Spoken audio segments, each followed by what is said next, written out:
O senador Lazier Martins, em vídeo publicado em suas redes sociais, explicou que um grupo de senadores requereu inclusão na condição de amicus curiae na ação movida pelo PTB para que o STF reconheça a impossibilidade de reeleição dos presidentes do Senado e da Câmara.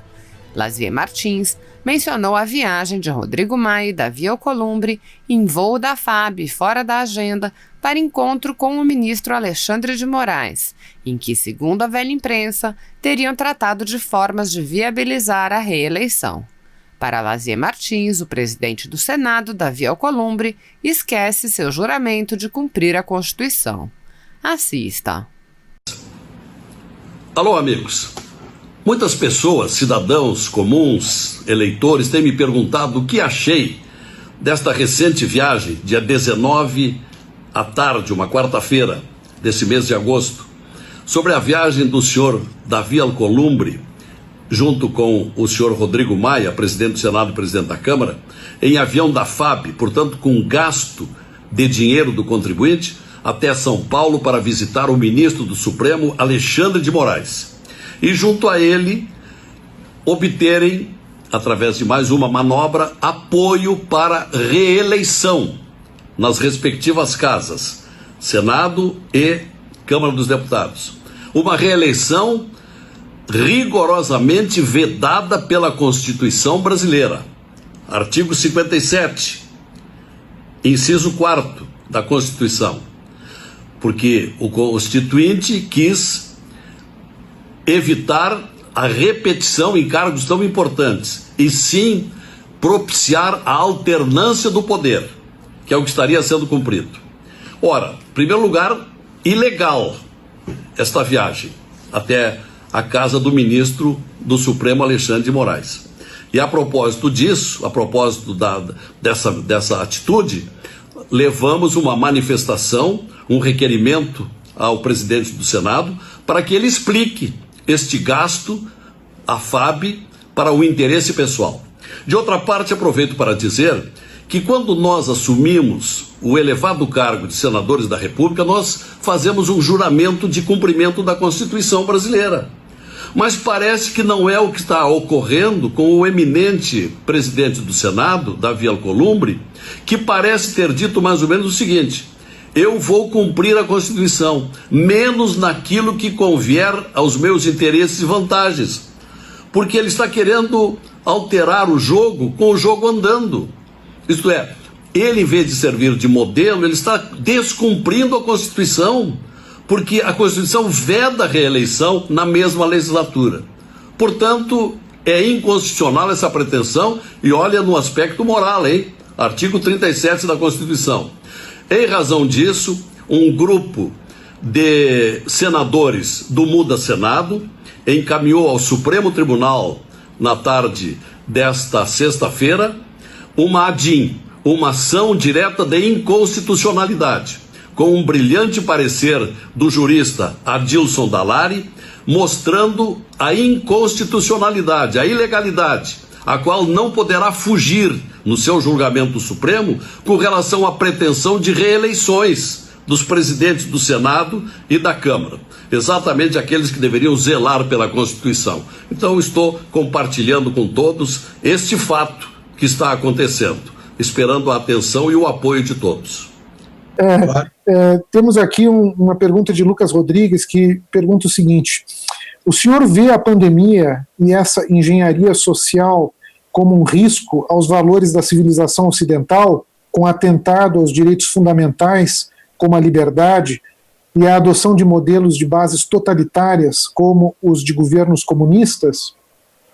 Sabe, Lucas, o meu temor, e principalmente quando eu vejo certas atitudes, né, na mídia, no Supremo, né, que teoricamente seriam defesa da democracia, parece que tem lá uma sementinha totalitária que está recebendo um certo fertilizante, um certo estímulo, e a reação são medidas totalitárias que contrariam liberdade de expressão, liberdade de opinião, liberdade de trabalho,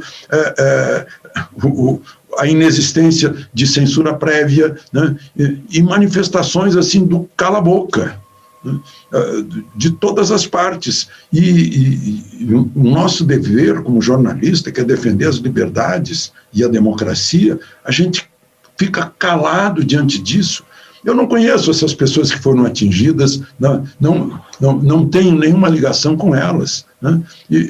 Discordo de métodos, mas defendo,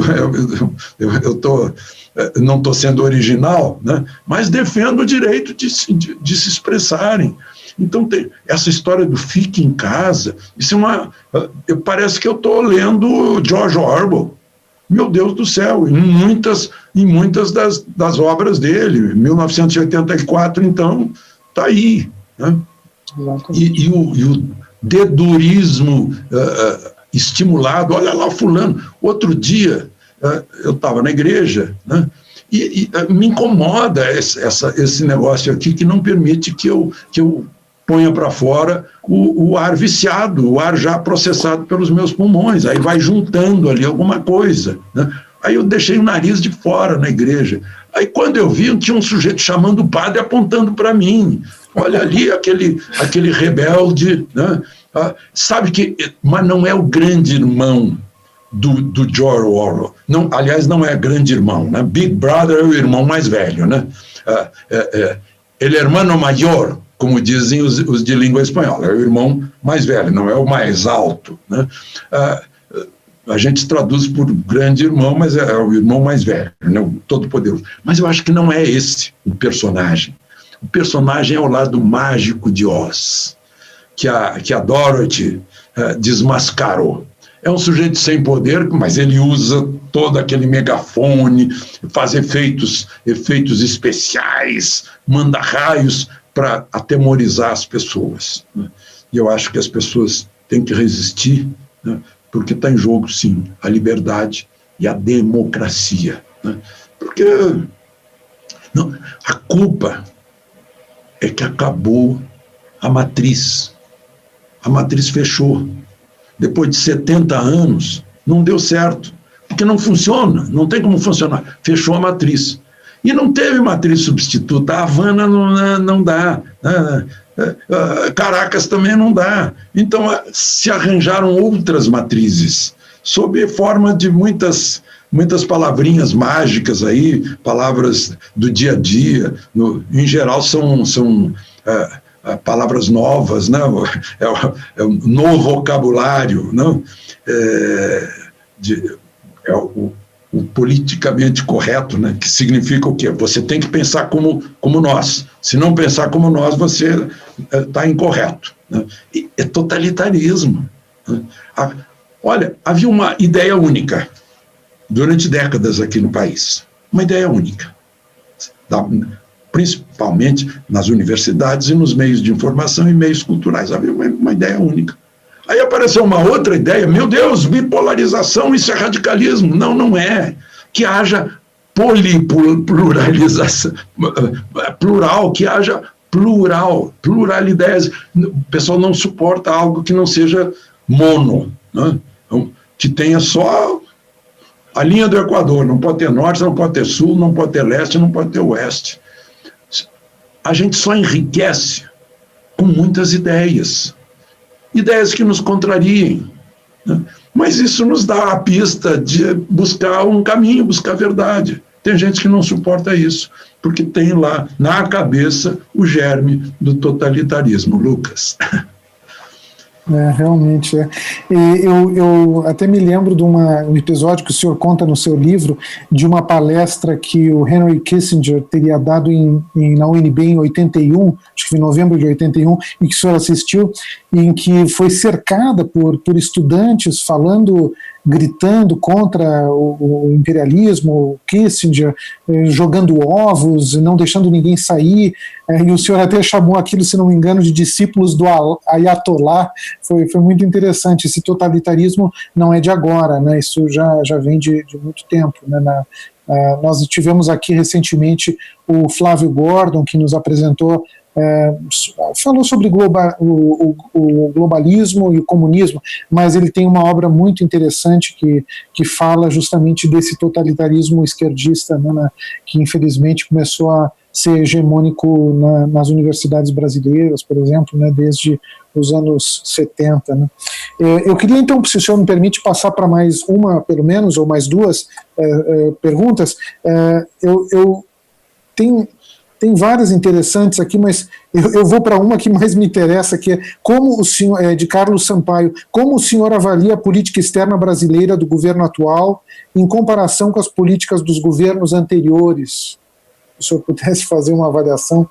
Olha, claro que vocês conhecem o Silveirinha. Sim, claro. O Silveirinha era um pragmático. No governo Geisel, o primeiro país a reconhecer um governo socialista em Angola foi o Brasil. Eu lembro que eu fui lá na terra, no território do Jonas Savimbi, para demonstrar que o governo de Luanda não estava mandando no território. E muita gente do Itamaraty, poxa, você está nos criticando. Eu estou, inclusive, na política com a África do Sul, porque a Argentina está ganhando da gente no comércio com a África do Sul, porque a gente tem a mania de querer interferir em assuntos internos da África do Sul. Né? Mas mudou, né? A gente não está mais emprestando dinheiro para ditaduras, a gente tinha uma preferência, essa preferência totalitária, né? É para os iguais. Né? Havia um entendimento com os iguais. Né? Não há mais, olha o dinheirão lá do porto, lá de Cuba, né? o dinheiro que foi para Caracas, o dinheiro que foi para países africanos, né? Que o critério era afinidade política. Né? Nós temos relações com a China, com Israel, com os Estados Unidos. Né?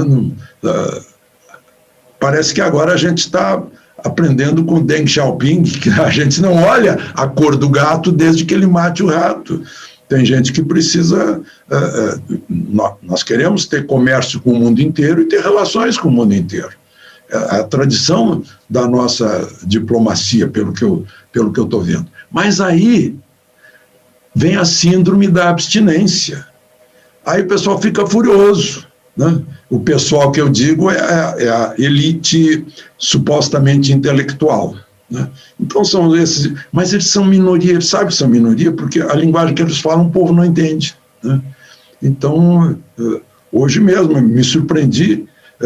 Eu não vi, mas já me disseram que o ex-presidente Lula disse que foi o Tarso Genro que o convenceu de que o Cesare Battisti seria inocente.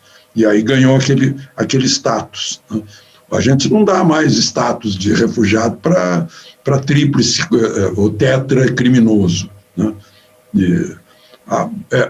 Matou 4, mas foi por motivos ideológicos. Opa! Não?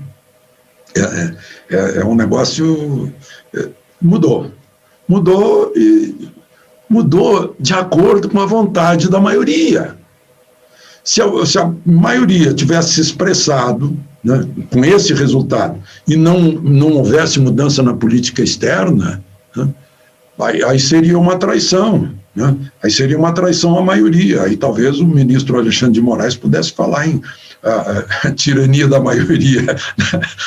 Eu tentei descobrir o que era aquilo. Eu disse, bom, só pode haver tirania da maioria se a maioria eleger, uma vontade de eleger uma maioria no Congresso, e essa maioria do Congresso virar tirana, contrariando a vontade da maioria do povo, que seria o supremo poder. Né? Todo poder emana do povo, isso está lá. Né? Então, a política externa está sendo coerente com a vontade expressada nas urnas. Né? Vontade que foi explanada, que foi explicada durante a campanha eleitoral. E para isso serve a campanha eleitoral, para o candidato oferecer suas ideias, né? Seu programa, e o povo aceitar ou não, votando ou não nele, passando a procuração para ele realizar esse programa de governo. Por isso que eu disse no meu YouTube já, eu acho que foi ontem, algo assim, né? Quem não tiver inscrito, por favor, inscreva-se. Eu disse no meu YouTube que o Supremo não foi eleito, ponto. E o Supremo não tem poderes administrativos nem legislativos. Tem poderes para julgar com base na Constituição.